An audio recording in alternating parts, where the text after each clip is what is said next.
Qu'est-ce que l'histoire humaine? C'est l'histoire des vainqueurs, du pouvoir et des objectifs. L'évolution, l'agriculture, la révolution agricole et ainsi de suite. La plupart sont au moins vaguement familiers avec ces concepts. Mais que faire si ce n'est pas aussi simple? Et si les histoires des anciens, des contes de dieux et d'anges, de géants et de désastres, sont plus littérales qu'elles peuvent sembler à première vue? Regardez de plus près, et une autre histoire de la race humaine peut être révélée. Celle qui bouleverse totalement la connaissance conventionnelle et l'histoire du pouvoir. C'est une histoire alternative qui a été censurée de la compréhension humaine, le plus souvent oubliée ou ignorée, jusqu'à maintenant. Au début de l'année 1946, dans la région connue aujourd'hui comme la Cisjordanie, un groupe d'adolescents bédouins s'occupait de leurs moutons et de leurs chèvres près de l'ancien village de Qumran. Pour passer le temps, aussi monotone soit-il, ils jetaient autour d'eux les pierres qu'ils trouvaient éparpillées sur le terrain accidenté du désert. Lorsque l'une de ces pierres a été jetée dans l'étendue sombre d'une grotte, les adolescents ont été surpris d'entendre un grand bruit fracassant qui résonnait à l'intérieur. En explorant, ils ont trouvé une collection de grandes jarres en argile, dont l'une avait été brisée. Bien qu'ils ne le sachent pas à ce moment-là, ces adolescents avaient fait une découverte historique. À l'intérieur des jarres se trouvait une série de parchemins anciens. Dans les années qui ont suivi cette découverte, archéologues, historiens et chasseurs de trésors trouvèrent d'autres fragments de parchemins dans 10 autres grottes de la région. Leur composition formant quelques 800 à 900 manuscrits connus collectivement sous le nom « Les manuscrits de la mer morte ». Parmi ces manuscrits se trouvaient de grandes parties d'un mystérieux texte religieux non canonique qui avait été oublié depuis longtemps. Il s'appelait le livre d'Enoch. Dans son intégralité, le livre d'Enoch est composé de 5 livres. Le livre des veilleurs, le livre des paraboles, le livre astronomique, les visions du rêve et les épîtres d'Enoch, contenant une centaine de chapitres. Ces chapitres racontent l'histoire du 7e patriarche dans le livre de la Genèse. Enoch, le père de Mathusalem et grand-père de Noé, le même Noé que dans l'histoire biblique de l'arche de Noé. Pourtant, ce n'était pas l'histoire biblique de l'arche de Noé. En fait, le livre d'Enoch fournit un récit entièrement différent des événements menant au grand déluge de l'époque de Noé. C'est une histoire doctrinale complètement différente. Il raconte l'histoire des veilleurs, expliquée en termes bibliques comme étant des anges déchus, envoyés sur terre pour surveiller les humains à un moment indéfini et ancien dans le temps. Malheureusement, loin de simplement observer les humains, ces observateurs sont devenus engoués par les femmes humaines et en peu de temps, ils ont commencé à s'engager dans des actes sexuels dépravés avec eux. Le livre d'Enoch parle des enfants nés grâce à ce croisement entre les veilleurs et les humains, appelés les Néphilim. Ces Néphilim étaient tels que décrits, des géants et des sauvages qui mettaient en danger et pillaient l'humanité. Ou dit autrement, des géants surnaturels, mangeurs d'hommes. Furieux de ce que les veilleurs avaient fait, ceux décrits comme des dieux les ont enchaînés dans une prison souterraine au plus profond de la terre. Enoch devint l'intermédiaire entre les dieux et les veilleurs emprisonnés. Le livre décrit les voyages d'Enoch entre le ciel et la terre dans son rôle d'intermédiaire. Comment il a volé avec les anges et a vu les fleuves, les montagnes et les extrémités de la terre d'en haut. Pourtant, malgré l'intervention d'Enoch, les dieux décidèrent que la terre devait être punie. Bien sûr, la punition serait un grand déluge. Ce déluge détruirait les Néphilim et cimenterait les veilleurs dans leur prison. Auparavant, cependant, Enoch serait emporté au ciel dans un char ardent. Il est intéressant de noter que le livre de la Genèse qui raconte le grand déluge dans les traditions abrahamiques fait référence aux Néphilim dans le chapitre 6, décrivant des héros qui étaient d'autrefois des guerriers de renom. Ce n'est pas le seul endroit dans le canon biblique où les Néphilim apparaissent. Dans les nombres 13, 32-33, les Israélites visitent une terre habitée par des Néphilim qui sont si grands qu'ils font passer les Israélites pour des sauterelles. Bien sûr, beaucoup de choses dans la Bible sont considérées dans les temps modernes comme allégoriques, c'est-à-dire plus un mythe philosophique qu'un document historique. Il existe des preuves archéologiques d'un grand déluge dans le passé de la Terre. Une, d'ailleurs, également dont on parle dans d'innombrables traditions religieuses et culturelles à travers le monde. Des êtres comme les Néphilim géants avaient-ils réellement existé? Il y aurait sûrement des preuves similaires, et si c'était le cas, Dans notre vidéo sur les géants, que nous avons liée dans la description et les commentaires, nous avons mis en évidence des dizaines d'histoires d'énormes squelettes déterrés à travers l'Amérique du Nord, ainsi que de nombreux articles de journaux de la fin du 19e et du début du 20e siècle, suggérant que les anciens géants étaient bien réels et avaient coexisté avec les premiers humains. Ce n'est pas un phénomène limité aux États-Unis. De même, d'énormes squelettes ont été trouvés dans la forêt amazonienne, en Afrique et ailleurs. En fait, les histoires de géants imprègnent l'histoire et la tradition humaine. Le célèbre explorateur Marco Polo a écrit un jour sur une race de géants de Zanzibar, qui était si fort qu'ils pouvaient porter 4 hommes ordinaires, tandis que les habitants de l'actuelle ville de Tanger, au Maroc, prétendaient autrefois que le fondateur de leur ville était un géant nommé Antaeus. Selon le mythe irlandais, la chaussée des géants au large de la côte nord-est de l'Irlande montre une étonnante série de 40 000 colonnes de roches imbriquées les unes dans les autres. Il a été construit par le géant irlandais Finn McCool, afin qu'il puisse traverser la mer jusqu'en Écosse pour combattre un autre géant. De plus, les histoires de géants parsèment les légendes nordiques et la mythologie grecque ancienne. Peut-être que si les géants existaient, comme ces enregistrements à travers d'innombrables cultures le suggèrent, alors le livre d'Enoch est moins allégorique qu'il n'y paraît à l'origine. Moins de mythes fantastiques et plus ancrés dans l'histoire réelle. Il est intéressant de noter que pendant des siècles, le livre d'Enoch était une partie importante des traditions religieuses chrétiennes et juives. De nombreuses sectes, sinon la plupart, ont accepté le livre comme écriture sainte. De plus, certains ont même suggéré que le livre d'Enoch était l'inspiration pour le livre de la Genèse, en raison de leurs nombreux parallèles et d'histoires qui se chevauchent. La question est donc, que s'est-il passé? Pourquoi le livre d'Enoch ne fait pas partie de la Bible? Pour répondre à cette question, nous devons retourner au 1er siècle après la mort de Jésus-Christ, loin du canon rigide de 39 l'Ancien Testament et 27 livres du Nouveau Testament, que nous connaissons aujourd'hui comme la Bible. À l'origine, il y avait de nombreux évangiles et des textes religieux qui constituaient le large éventail de la tradition chrétienne.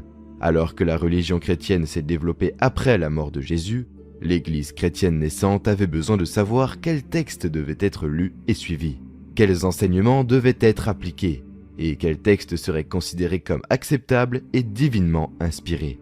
L'Église avait besoin de la diversité pour créer une uniformité d'un canon officiel. Dans une histoire popularisée à l'époque moderne par l'œuvre séminale de Dan Brown, le Da Vinci Code, cette canonisation est dans les mémoires de manière quelque peu néfaste. Au Conseil de Nicée au IVe siècle, là, selon l'histoire, l'empereur Constantin et d'autres autorités ecclésiastiques de haut rang ont façonné le canon chrétien pour se conformer à leurs propres agendas secrets. Malheureusement, ceci n'est pas historiquement exact. Le Conseil de Nicée n'a pas déterminé le canon chrétien officiel. Ne blâmez pas Dan Brown. Le célèbre philosophe Voltaire a fait une affirmation similaire dans les années 1700. Mais bien que l'histoire ne soit pas factuellement exacte, elle est exacte en un sens. Les membres de haut rang de l'Église ont certainement choisi ce qu'ils voulaient inclure dans le canon biblique officiel. Ils ont argumenté, tiré des ficelles, ont fait passer leurs adversaires pour des hérétiques, et cherchaient presque certainement à étendre leur propre pouvoir. Cela n'a tout simplement pas eu lieu à un seul conseil, mais plutôt comme un processus beaucoup plus long, entre le 1er et le 4e siècle. Il est généralement admis qu'à la fin du 4e siècle, le processus était terminé et la Bible était officiellement établie sans le livre d'Enoch. Comment quelque chose d'aussi influent, si ce n'est vital que le livre d'Enoch, a pu être délaissé? Pour répondre à cette question, on pourrait examiner d'autres évangiles, qui ont également été censurés du produit final. Considérez l'évangile de Pierre, dont un fragment a été trouvé en Égypte en 1886, qui raconte l'histoire longtemps disparue d'un Jésus ressuscité, quittant sa tombe et présentant 2 anges gigantesques et une croix flottante qui parle. Et ils entendirent une voix venant des cieux, disant « Tu as prêché à ceux qui dorment », et une réponse se fit entendre de la croix, « Oui ». Ou bien considérez l'évangile de Marie, cette œuvre notoire dans laquelle Marie-Madeleine est nommée non seulement comme l'un des disciples de Jésus, mais sa préférée, peut-être même sa femme. Dans cet évangile, le disciple Pierre demande pourquoi lui et les autres disciples devraient écouter Marie, une femme, ce à quoi Matthieu répond « Si le Sauveur l'a rendue digne, qui êtes-vous donc pour la rejeter ? Le Sauveur la connaît sûrement très bien, c'est pourquoi il l'a aimée plus que nous. » Comme le livre d'Enoch, ces évangiles racontent d'extraordinaires et déroutantes histoires.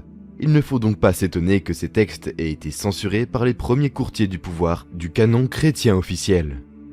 Il va de soi que le livre d'Enoch ait pu être totalement oublié si elle n'avait pas survécu dans de petites sectes orthodoxes des Juifs éthiopiens. En fait, la seule version prémoderne du texte a été écrite en gé'ez, une ancienne langue africaine.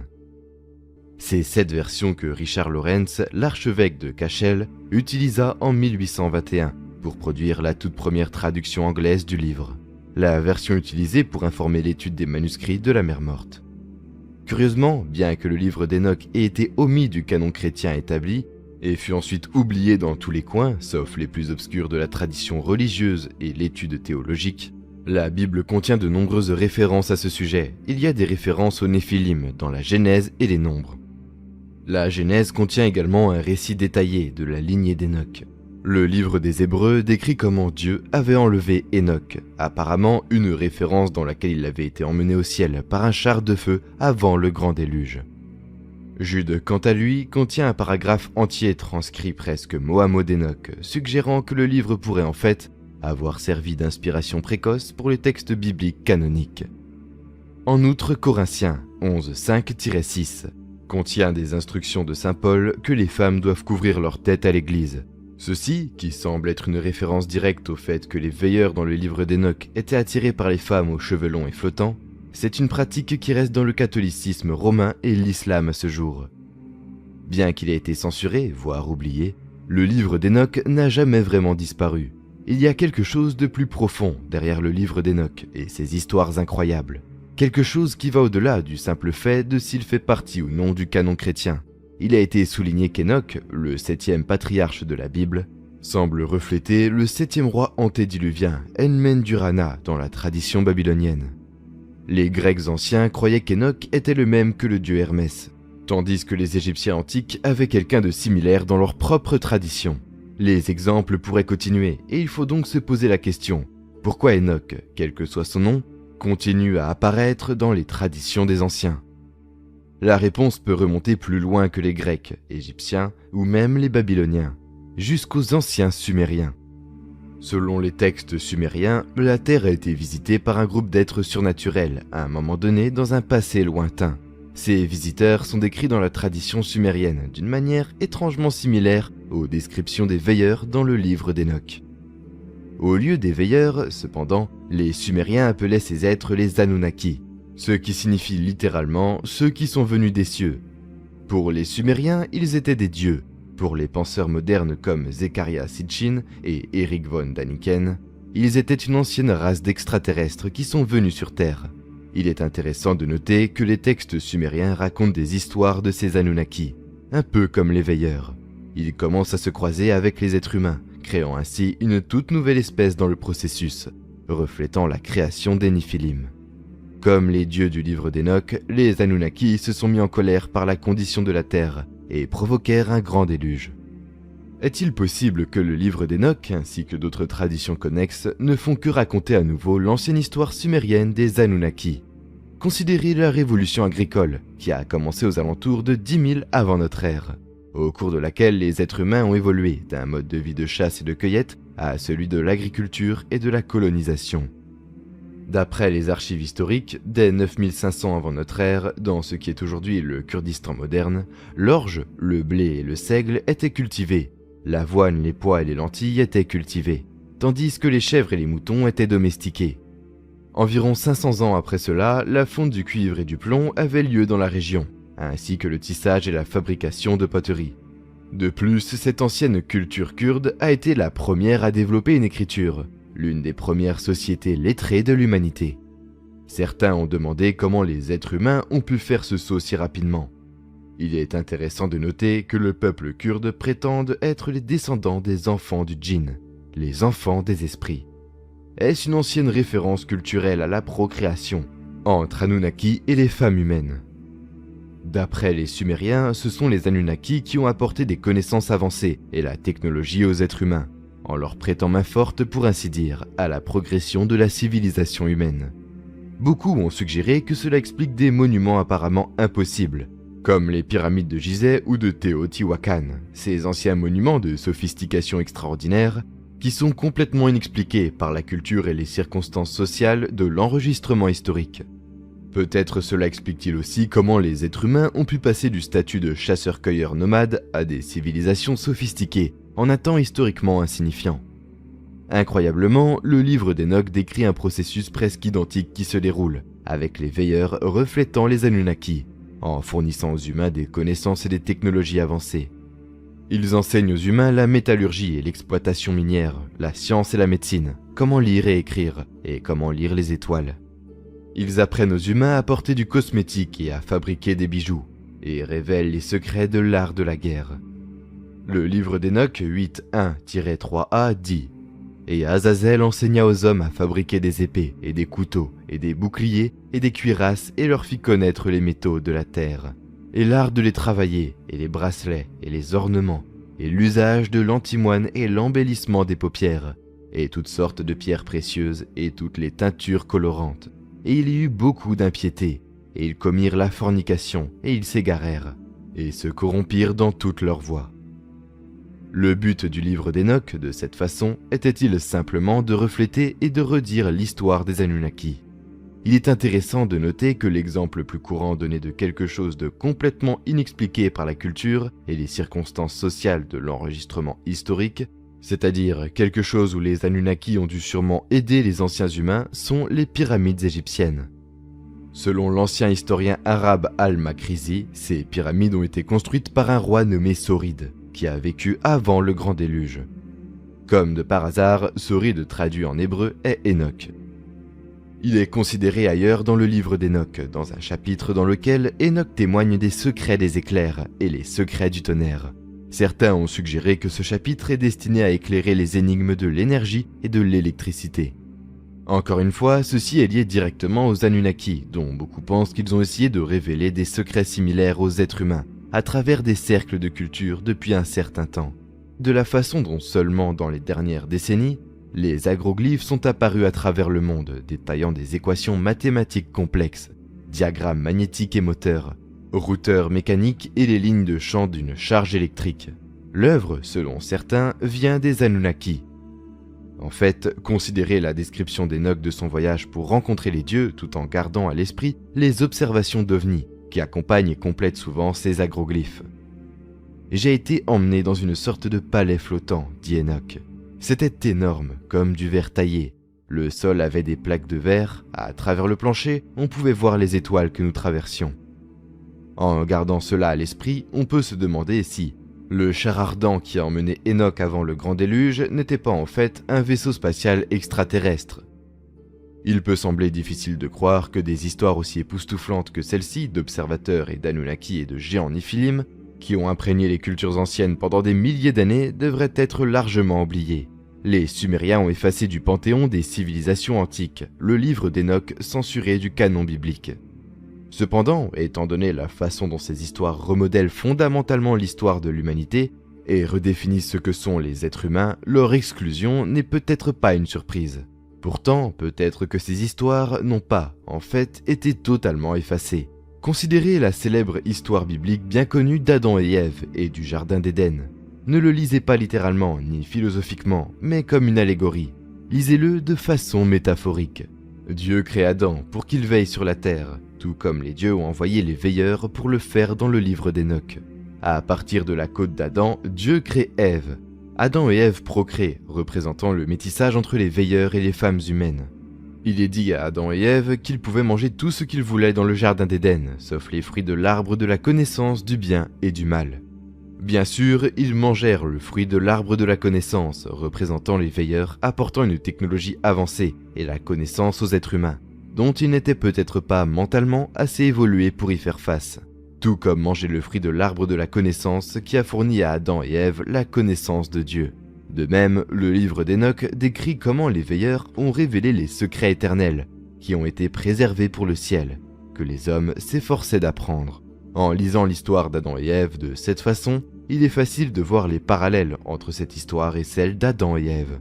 Et peut-être est-ce justement là le but. Peut-être que les gens qui ont écrit l'histoire d'Adam et Ève ne faisaient que reprendre les histoires du livre d'Enoch à leur manière, racontant l'histoire sumérienne des Anunnaki. comme tant d'autres religions et cultures l'avaient fait avant eux, en insérant ce morceau crucial de l'histoire humaine de façon allégorique dans leur propre canon religieux, afin que ces anciens documents puissent continuer à exister. Qu'est-ce que l'histoire humaine ?